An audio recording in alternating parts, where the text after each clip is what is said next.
हमारा प्रिय मित्रों, शुभ संदेश का नया दिन के लिए हम आपको स्वागत करते हैं। अगर यीशु के बनना चाहो, कुछ करके दिखाना होगा।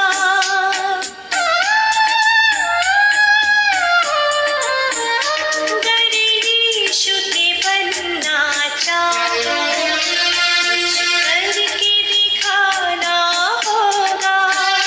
खुद बचना काफी नहीं है, औरों को बचाना होगा। दिल में पहले जगह उसे दो, अपने यीशु को सब कुछ दो, क्योंकि उसी के द्वारा उद्धार पाना है। जीती आत्मा का दान उसे दो। आज का संदेश प्रभु का दास ओएम माथ्यू बैंगलोर से बांटा जाएगा। प्रार्थना के साथ सुनिए। परमेश्वर के नाम की स्तुति हो। आज का मनन के लिए कुलूसियों का किताब 3 अध्याय 1 से लेकर 4 तक पद आपके सामने पढ़ना चाहता हूँ। 3 अध्याय इसका पहला पद। अतः जब तुम मसीह के साथ जिलाए गए तो स्वर्गीय वस्तुओं की खोज में रहो, जहाँ मसीह विद्यमान है और परमेश्वर के दाहिनी ओर बैठा है। पृथ्वी पर की नहीं, परंतु स्वर्गीय वस्तुओं पर ध्यान लगाओ, क्योंकि तुम तो मर गए और तुम्हारा जीवन मसीह के साथ परमेश्वर में छिपा हुआ है। जब मसीह जो हमारा जीवन है प्रकट होगा, तब तुम भी उसके साथ महिमा सहित प्रकट किए जाएंगे। यहाँ पर प्रेरित पौलुस ने जब कुलूसियों के विश्वासियों को पत्रिका लिखा है, उन्होंने एक आशा की बात बताता है। हमें मालूम है कौन है मसीह, जो प्रभु यीशु मसीह को उद्धारकर्ता के रूप में जो स्वीकार किया है, वही मसीह कहलाता है। मनुष्य पाप के साथ जन्म लेते, पाप में जीवन बिताता है, और बाइबल कहते हैं वो पाप में उनका मृत्यु होने पर वो अनंत काल का विनाश में जाएंगे, नरक में जाएंगे।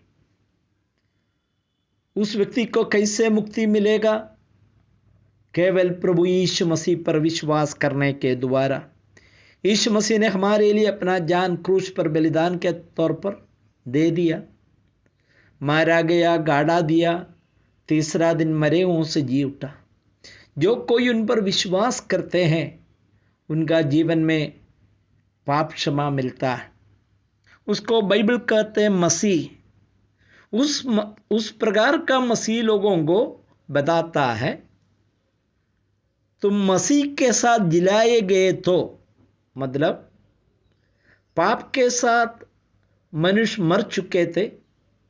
यीशु मसीह कलवरी क्रूस पर अपना जान देने के बाद बाइबल कहते हैं उसको दफनाया, इसके बाद तीसरा दिन जी उठा है। यीशु मसीह का जी उठने का जो सच्चाई, ये बात हमको बताते हैं कि हम भी जी उठेंगे। इसलिए जो कोई प्रभु यीशु मसीह पर विश्वास किया है, करता है, बाइबल बताता वो उसका भी आत्मिक रूप में उसको जिलाए गए हैं। उसका शरीर अभी भी धरती में है, शारीरिक पुनरुद्धान होने वाला है, लेकिन आत्मिक रूप में यीशु मसीह के साथ जी उठे हैं। इसलिए इफिसियों की किताब 2 अध्याय में बताता है, उनको मसीह के साथ जिलाया गया और स्वर्गीय स्थानों में बैठे हैं। यहाँ पर पौलुस बताता है, यदि आप मसीह के साथ जिलाए गए तो, मैं मसीह के साथ जिलाए गए व्यक्ति है, मुझे सुनने वाला, यीशु मसीह पर विश्वास करने वाला, उपदेश के रूप में यह बात समझना है, आपका भी यीशु मसीह के साथ जिलाए गए हैं। यदि ऐसा व्यक्ति है तो बाकी जीवन में मुझे क्या करना है, ये बात बताता है, स्वर्गीय वस्तुओं के खोज में रहो। कौन स्वर्गीय वस्तुओं का खोज में रहना है? जो यीशु मसीह के साथ जिलाए हुए व्यक्ति, यीशु मसीह को उद्धारकर्ता के रूप में स्वीकार किया हुआ व्यक्ति। प्यारे भाइयों बहनों, ये कोई धर्म परिवर्तन नहीं है, ये प्रभु के साथ मेरा एक नया जीवन शुरू हो गया। इसलिए कई लोगों को मसीह जीवन का महत्व समझ में नहीं आता। एक रीति निवास करने वाला के रूप में जो करने वाला है, लेकिन यह मसीहत नहीं है। यीशु मसीह पर विश्वास करने के द्वारा मैं जिलाए गए हैं और मैं आज परमेश्वर के साथ है, और दैनिक जीवन में मेरा खोज कहाँ पर होना चाहिए? वह आएगी स्वर्गीय वस्तुओं पर। जो प्रभु पर विश्वास नहीं किया है, अविश्वासी लोग हैं, उन लोग इस संसार का चीज़ों का खोज में रहता है। उनके लिए घर बनाना, वो भी बहुत बड़ा घर बनाना, समाज में नाम कमाना, पैसा कमाना, इस दुनिया के लोगों के सामने अपने आप को दिखाना चाहता है। कारण है कि उनको मरने के बाद का जिंदगी के बारे में मालूम नहीं है। लेकिन हम लोग ऐसा लोग हैं, हमारा असली जीवन मरने के बाद शुरू होता है। इसलिए यदि आप यीशु मसीह के साथ जिलाए हुए व्यक्ति है तो स्वर्गीय वस्तुओं पर, स्वर्ग में कौन रहता मालूम है? हमारा प्रभु यीशु मसीह। हमारे लिए प्रभु ने बहुत प्रतिफल वहाँ रखा है, इनाम रखा है। वो सच्ची बात है, लेकिन मेरा प्रभु वहाँ पर है। ये बात यहाँ पर रहेगी, पृथ्वी पर की नहीं, स्वर्गीय वस्तुओं पर, यहाँ पर जहाँ मसीह विद्यमान है और परमेश्वर के दाहिनी ओर।